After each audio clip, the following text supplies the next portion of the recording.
This week's episode, two dogs go for a car ride, a fish catches a human, and I throw some papers around. Welcome, it's the bottom line.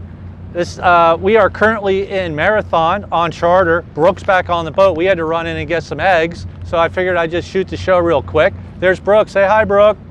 There she is.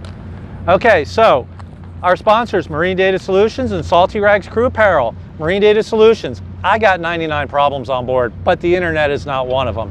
And Salty Rags Crew Apparel, don't forget, they have their new office at Lauderdale Marine Center, so just walk right in. You don't have to get the car to go over and see them. Just don't leave the gate. You know, you'll probably have a hard time getting back in. All right, industry news. We all know about this. Remember when Tom Brady, from his 55-foot boat, threw that trophy, and thank God they caught it. I mean, I don't know what would happen if they dropped that in the harbor. But anyway, it's been announced that Tom's buying a 70-footer from the same company, and it's really hard to pronounce, but it's a $6 million 70-foot boat.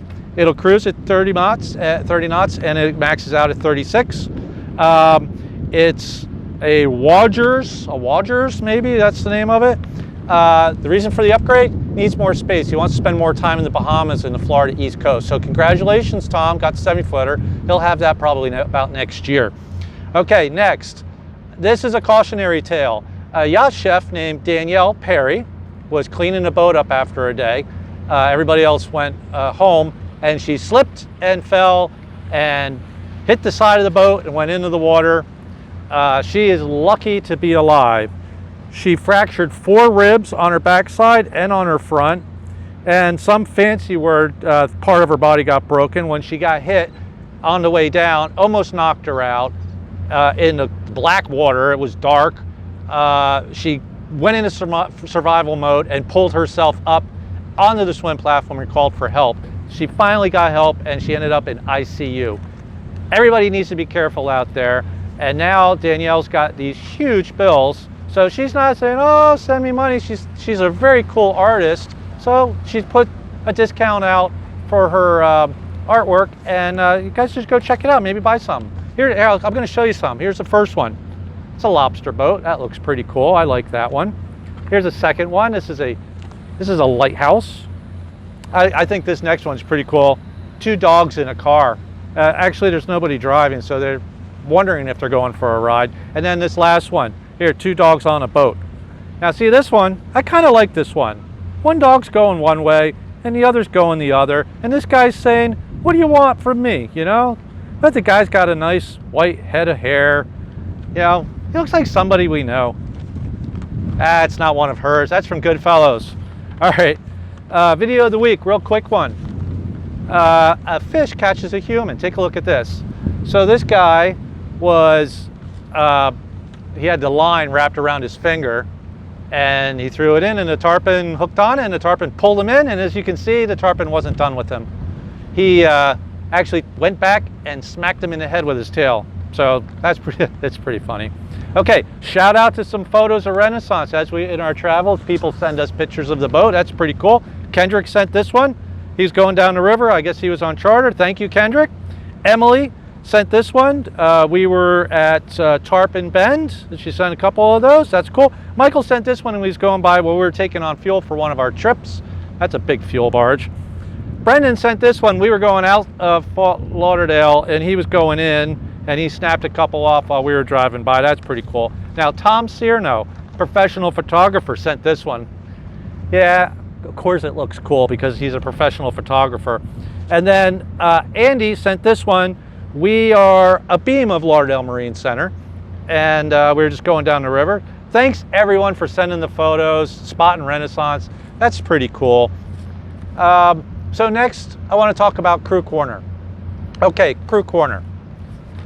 There's a real shortage of American crew. In the old days, it was 65% foreign and 35% American crew. It's exactly the opposite now. It's 65% American and 35 foreign. The reason for this, I've talked to several boat manufacturers and big-time brokers. More boats are flying U.S. flags. You know, I'm not talking about the globe-trotting boats. I'm talking about the guys that hang out in Florida, Bahamas, New England. So with all these U.S. flag boats, they need U.S. crew. So it's completely changed. it's also created a huge deficit of American crew. So everybody's scrambling. That and the fact that COVID's over, so everybody wants to use their boat. We're all experiencing a shortage of crew. So if you got some good crew, keep them. You know, it's a commodity right now, U.S. crew. The second thing about this is because of the shortage of crew, some people are taking steps that I'm not too fond of. And I'm going to tell you right now, I ranted about this. I read this on one of the blogs and I went crazy, and I grabbed Brooke and I'm like, let's tape this. She talked me out of doing the show like this. Here's a couple clips of me ranting. Please note, what's that say? Must be South African. Must be South African. Have you guys lost your freaking mind? You can't hire foreign crew in the U.S. on a B1, B2 visa, and then this person is all over the internet.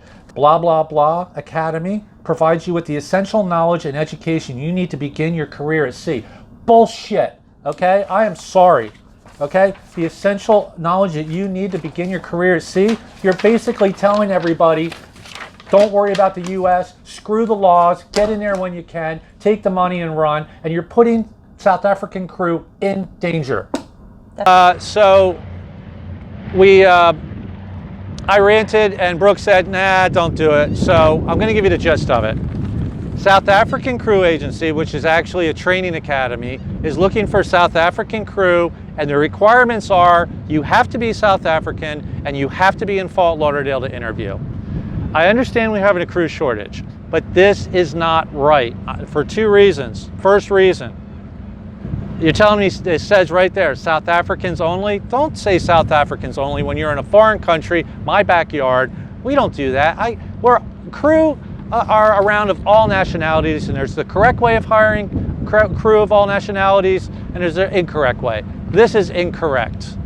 You cannot be South African with a B1, B2 visa and in Fort Lauderdale and looking for work. This particular situation is a good way to have that crew member lose their visa status. I can't believe that a crew agency and a crew training academy for mega yacht crew would even just put that out there. So shame on them. All you guys, all you South African crews, don't fall for it. You need to be out of the country when you get the job.